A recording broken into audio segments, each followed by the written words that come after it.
योग दर्शन कैवल्यपाद में आपका स्वागत है।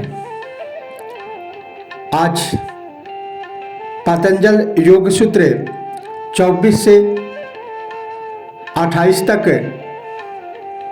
के सूत्रों का संस्कृत से हिंदी में अनुवाद और व्याख्या प्रस्तुत किया जाएगा। इस प्रसंग में महर्षि पतंजलि मानवीय चित्त के विषय में बताते हुए कहते हैं, तदसंख्येय वासनाभि चित्रमपि परार्थम संहत्यकारित्वात्। अर्थात वह चित्त असंख्य वासनाओं से चित्रित होने पर दूसरों के लिए है, क्योंकि वह मिलजुल कर कार्य करने वाला है। सूत्र 25 में कहते हैं, विशेष दर्शिन आत्मभाव भावना विनिवृत्ति। अर्थात समाधि जनित विवेक ज्ञान के द्वारा चित्त और आत्मा के भेद को प्रत्यक्ष कर लेने वाले योगी की आत्मभाव विषयक भावना सर्वथा निवृत्त हो जाती है। भक्ति का उद्देश्य है परमात्मा की प्राप्ति तथा योग का उद्देश्य है स्वयं को जानना। स्वयं के भीतर जो पुरुष आत्मा है उसको पा लेना। साधना काल में वह इस आत्मभाव की भावना करता है कि वह क्या है, उसे कैसे पाया जाए, मैं कौन हूँ, कहाँ से आया हूँ, मेरे जीवन का उद्देश्य क्या है आदि प्रश्न उसके सामने सदा बना रहता है। किंतु समाधि अवस्था में जब उसका विवेक ज्ञान प्रकट हो जाता है तो वह इस चित्त और आत्मा के भेद को प्रत्यक्ष कर लेता है।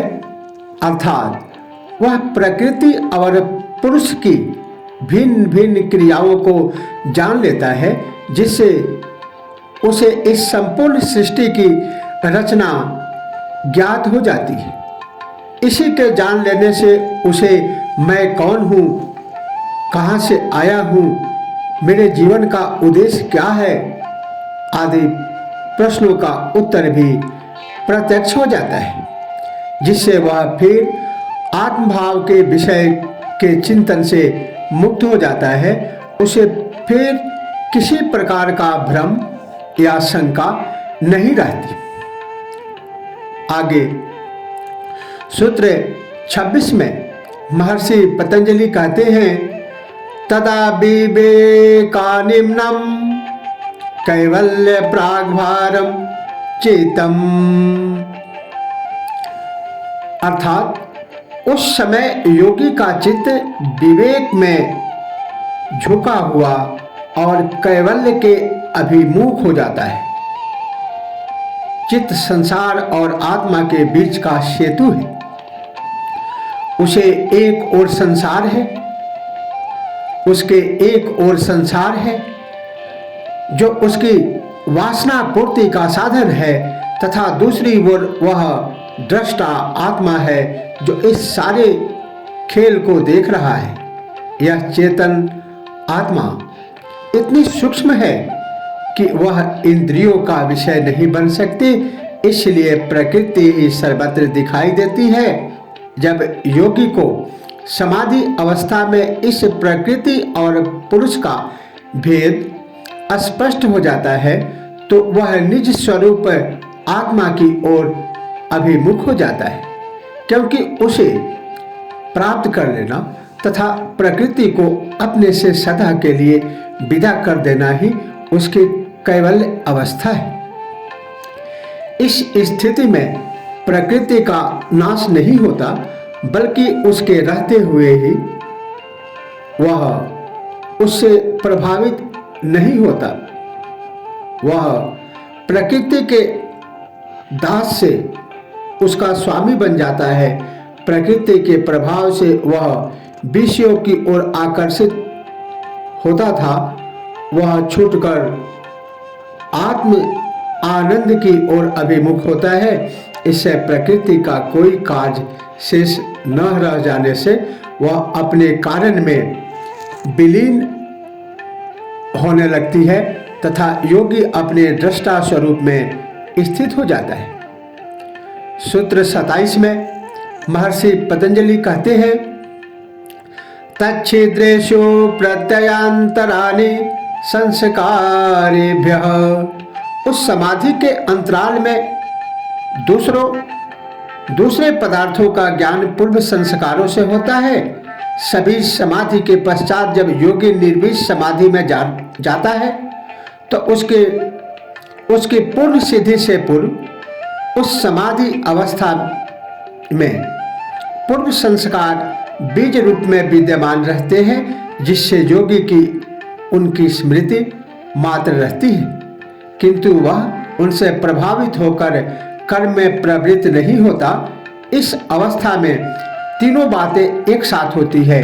चित्त का लय होना आरंभ हो जाता है, पूर्व संस्कार भी स्मृति में आते रहते हैं तथा योगी की अपनी आत्मा में स्थिति दृढ़ होती जाती है।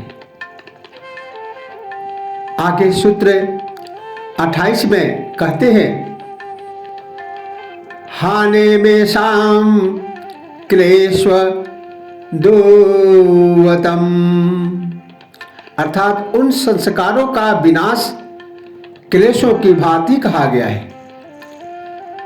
साधन पाद में तीसरे सूत्र में जो 5 प्रकार के क्लेश बताए हैं, उनमें अभिनिवेश मृत्यु का भय भी है। इस निर्विष समाधि की सिद्धि में पूर्व के अनेक जन्म के संस्कार जिस चित्त में विद्यमान है, उस चित्त के समस्त संस्कारों से रहित अपने कारण में विलीन होना भी इसकी मृत्यु ही है। यह भी अभिनिवेश की भांति का ही क्लेश है।